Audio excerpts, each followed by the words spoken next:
¿Usted cree que ha sido juzgado con el derecho a la defensa, que usted ha tenido un juicio justo? No, pero se lo digo así de forma tajante, es decir, porque el delito de calumnias del que me acusan y condenan es el único delito del Código Penal donde la carga de la prueba recae en el acusado. Es decir, si yo demuestro que es verdad lo que yo he manifestado, pues soy absuelto. Evidentemente, para demostrar que es verdad, pues yo solicitaba que se aportaran una serie de documentos del sumario Alcácer, junto con 17 testigos, que eran los que de alguna forma iban a avalar que lo que yo decía realmente era cierto. Porque yo le voy a poner un ejemplo muy concreto. Hay dos frases concretamente por las que se me condena por las supuestas calumnias. Una de ellas es a uno de los médicos forenses, al profesor Verdú, que yo le digo que comete perjurio en el juicio. Esa frase se la dije yo al profesor Verdú en el programa de televisión, teniéndolo al lado. Es decir, y con unos documentos que probaban efectivamente que era una cosa o que era otra.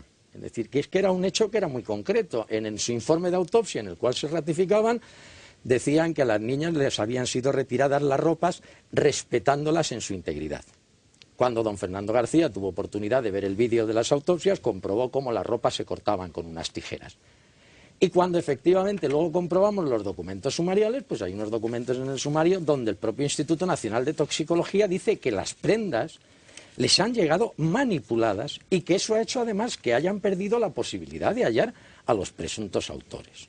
Entonces, evidentemente, yo le digo, es una cuestión muy sencilla. Si se pone por escrito que las ropas han sido respetadas en su integridad y luego resulta que han sido cortadas y manipuladas, pues evidentemente una de las dos cosas no es verdad. Es una situación que es muy concreta. Ahora, nunca es un afán ni de calumniar, ni de querer decir, es simplemente decirle a una persona, es decir, una oiga, manera de expresar o esto es así o no es así. Es decir, que usted estaba viviendo en ese momento. Y dígame, don Fernando García, ¿y ahora qué?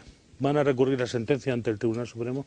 Claro, ahora de momento estamos preparando el recurso para presentarnos en la Audiencia Provincial de Valencia y luego, pues, si según salga la casación, pues habría que ir al Supremo. Pero esto, pues, ¿Al Constitucional? Sí, al Constitucional, por supuesto. ¿Hasta dónde van a llegar?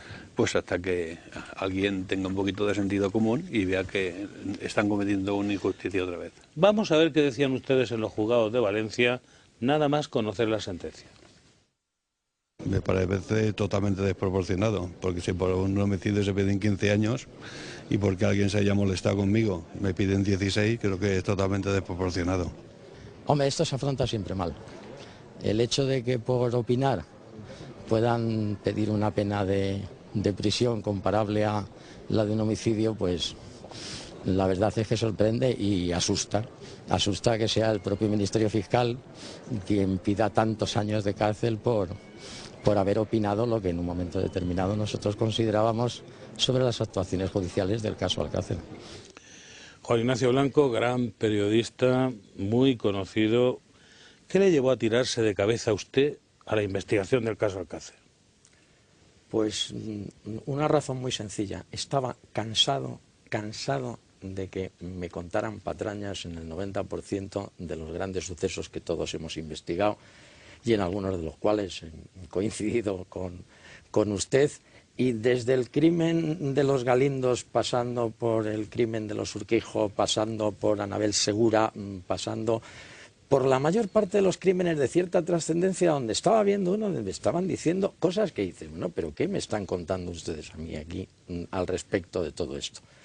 Cuando llega la situación de Alcácer y uno empieza a mirar y a comprobar cómo han ido sucediendo las cosas y tenemos la posibilidad de acceder por primera vez a los tomos del sumario y leemos lo que ha ocurrido, pues las sorpresas que te empiezas a llevar, es decir, yo lo primero que hicimos nada más leer el primer tomo del sumario don Fernando García y yo, fue ir a ver al famoso enterrador de Alberique, entre comillas, una persona que no contaba con que apareciéramos nosotros allí y que 5 años después seguía teniendo en su cartera la fotografía de las niñas y una de Monseñor Escrivá de Balaguer al lado, que a mí me daba, bueno, por lo menos decir es un nombre.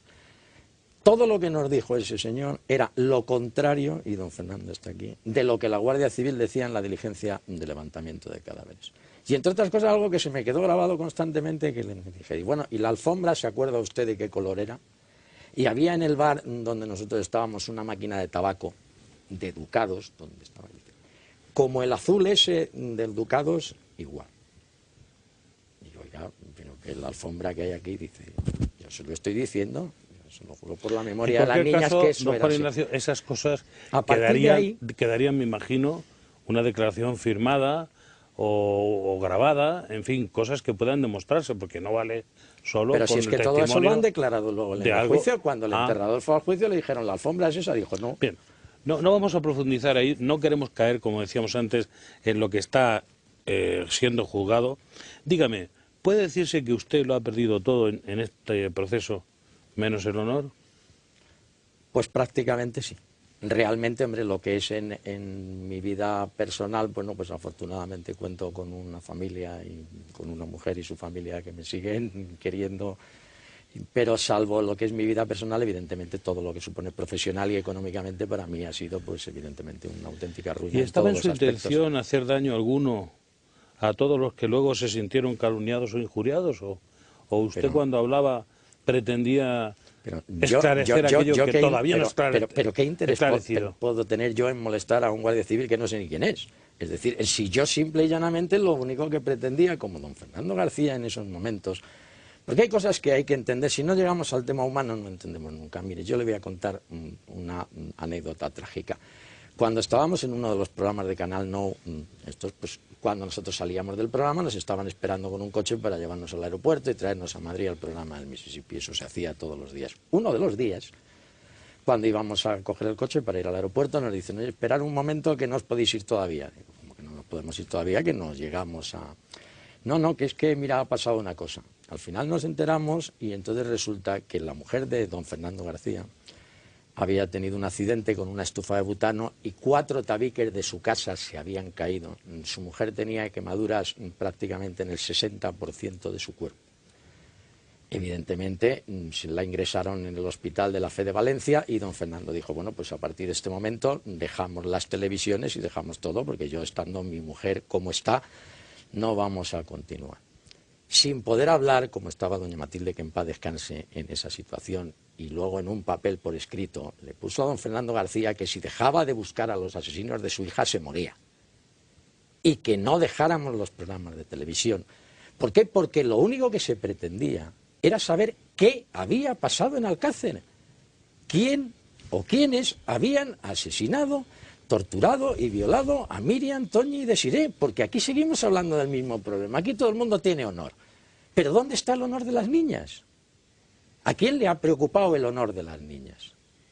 Ese es el honor de verdad. Don Fernando, durante sus años de investigaciones, ¿se sintió usted solo? No, nunca me sentí solo.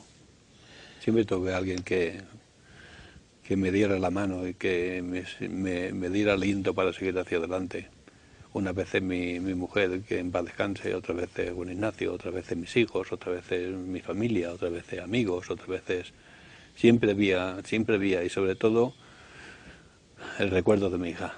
¿Y cómo ha vivido usted estos 13 años pensando que a lo peor se atrevían a meterlo usted en la cárcel 16 años? Bueno, la verdad lo he sentido mucho más por la gente que me rodea que por mí mismo. Yo hubiera cambiado el dolor y el sufrimiento de todos los que me rodean, de toda mi familia, por 1 año de cárcel. Juan Ignacio, ¿van a seguir ustedes investigando o han pasado página y ya no son investigadores? No, vamos a ver, yo, de hecho, no es que siga investigando, yo sigo ejerciendo la acusación popular en el denominado sumario B, que existe abierto contra esos otros presuntos responsables que pudieran hacer, y evidentemente seguimos trabajando. Lo que pasa es que desgraciadamente nos topamos con lo de siempre, es decir, quien tiene que trabajar son las fuerzas de seguridad del Estado. Yo no puedo dedicarme a investigar, en primer lugar, porque usted sabe que nosotros no podemos hacerlo como tal. Es decir, yo lo que puedo hacer es una investigación profesional periodística, ir a hablar con personas, pero luego yo pongo los datos en conocimiento de su señoría. Pero desgraciadamente las fuerzas de seguridad de este país no han buscado durante estos 13 años a ninguno de esos personas. Porque usted sigue pensando que hay una serie de personas que no afloraron nunca en la solución del es que lo crimen piense Alcácer. yo, es algo que dice la sentencia de Alcácer. Textualmente dice que existe una altísima probabilidad de la participación de de terceros en el crimen y que evidentemente una vez que la sentencia fuera firme había que investigar para descartar o no esa posibilidad. Eso forma parte de la sentencia del crimen de Alcácer, es decir, el hecho de que hubieran aparecido esos famosos 7 vellos púbicos de 7 personas diferentes en los cadáveres de las niñas evidentemente implica esa alta probabilidad. En los cadáveres, no en un lugar cercano. No, en los cuerpos de las niñas, cuerpos, sí, en las pegados, braguitas, en las vendas que tenían las niñas en las manos atadas. Eso es lo que dice exactamente la descripción de la sentencia. Eso es lo que dice la sentencia. ¿Se han sentido ustedes de alguna manera traicionados? Sí, siempre.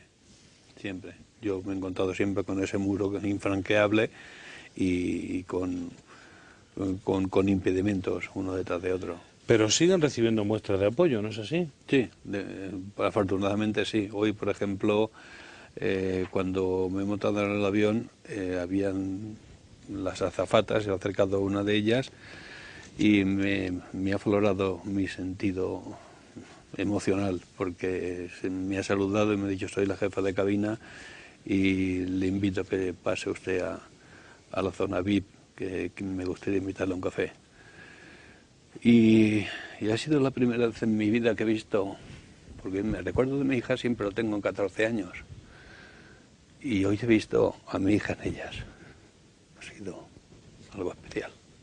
¿Usted ha logrado de alguna manera recomponer su vida, seguir adelante? Sí, tuve la suerte de conocer a una mujer encantadora, una paisana suya, murciana, y tengo una hija que el 18 de este mes cumplió 6 años y es el motor de mi vida. Una bendición de Dios.